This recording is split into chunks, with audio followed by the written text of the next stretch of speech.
morning, gardeners. I am here with Bowie, my Brazilian rainbow boa, and I'm going to keep my fingers crossed that she does not end up in that tree because every single time I film a video, all of my snakes want to be in the tree. So it's not really a tree, it's a plant, but you know what I mean. So anyway, in today's video, I want to talk about basically the next step after the last video that I made talking about questions that you should be asking breeders before buying a reptile. And that is what to do with the reptile when you bring it home. Because I've gotten a ton of questions about this lately. It seems like a lot of you guys are getting new reptiles and it's your first reptile. So many of you guys already know this stuff, but if not, I'm just going to go over it anyway because I hope that this can help somebody out. So the number one thing that I think is so important when it comes to bringing a new reptile home is obviously to make sure that you have the enclosure all ready for the animal before you bring it home.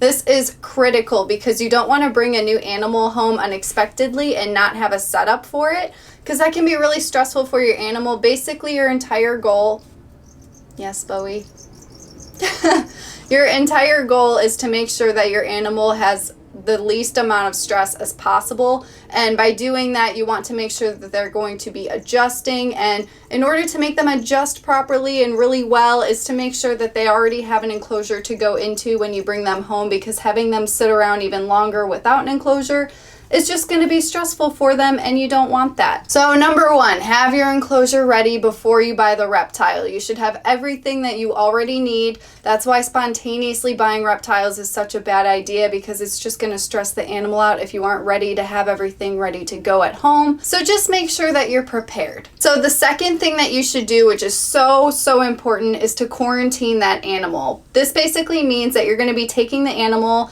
and the enclosure and putting it in a separate room away from your other reptiles. This is just on the off chance that maybe your animal has mites or some type of illness that could be spread onto your other reptiles that you don't want that to happen.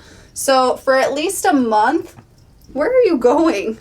So for at least a month or a couple of weeks, it's great to keep the animal in a separate room entirely. Keep an eye on it. Make sure that it's eating and pooping and nice and healthy before you introduce it to the rest of your collection in the same room as them. So quarantine is just so important. You don't want to make that mistake and end up having your animal infect all of your other animals, because that would be just a tragedy. So you don't want that to happen. So definitely quarantine your animals if you're getting a new one. Number 3 would be to leave your animal alone. So this is probably the most difficult, because I know that a lot of you guys are getting new reptiles, and obviously when you get a new reptile, you're so excited. You just want to play with it, handle it as much as possible, take pictures of it.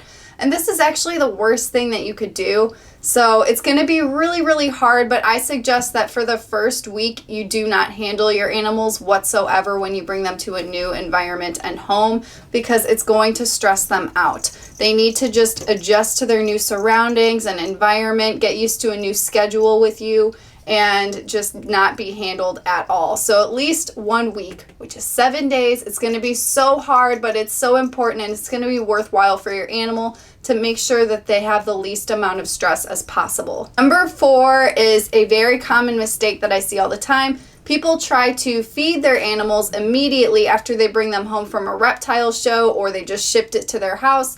And that's not something that I would recommend doing. Most of the time the animals aren't going to eat, and then that's when I get questions about it, and people are very concerned about their animal's health and well-being, because they're like, I just got my animal and it's not eating. Is it okay? And that's very common. The animal needs that adjustment period. So for at least the first week, especially if it's a snake, you need to give it at least a week, then try to feed it. If it eats, then you can handle it. If it hasn't eaten yet, you should just completely leave that animal alone until it's eating. That way you know that it's adjusted well and it's healthy, and you're not going to be stressing it out and causing it not to eat even worse or longer. That was a weird way to put it. So obviously snakes don't eat as often as lizards or geckos. So if you are bringing home a gecko or a lizard, I wouldn't suggest waiting a full week until you try to feed them. At least give them a couple of days to adjust to their new surroundings. After you've given them a couple of days, then you can try feeding. If they're still not eating, again, that's totally normal. Just give it more time, especially crested geckos. My very first crested gecko that I ever got, I brought him home and he didn't eat for a month. He was already a full-grown adult, so it wasn't something to worry about as much. But that's just something to keep an eye on. I don't want you guys like freaking out and being overly worried. It is more stressful, especially if you're bringing home a baby, because the babies do need to eat more often, no matter what type of animal it is, a snake or a lizard. So at least give them a couple of days to a week to adjust to their new surroundings, and then hopefully they'll eat. So I hope that that's helpful. It kind of varies for every single animal, because crested geckos can go longer without food than, say, a bearded dragon. So the entire goal is to make sure that your animal is adjusting into its new environment. If it's eating and pooping, that is the perfect sign that you want to be looking for, obviously, along with the other healthy signs of like being alert and having clear eyes, not having pus or anything coming out of it, no injuries. So if you have an eating and pooping reptile, that's a great sign that they're adjusting to their new environment with you, and that you're doing a great job, and that your husbandry is on point as well. If you've had your animal for quite some time and it's still not eating in the new home, I would really suggest to check your husbandry, make sure that your temperatures are correct and your humidity is spot on. And another thing is providing a lot of hides, especially if you're bringing a new animal home. They definitely need to feel safe and secure, and by providing hides and foliage, they'll definitely reduce their stress levels and feel more safe with you in your new home. So I think that about covers it. Unless you guys have any other suggestions for how you can ease getting a new reptile into its new home, and any tips and tricks, leave it in a comment and help everyone out below. So yeah, that pretty much completes everything today. I hope that this video was helpful for any of you getting a new reptile, especially if it's your first one.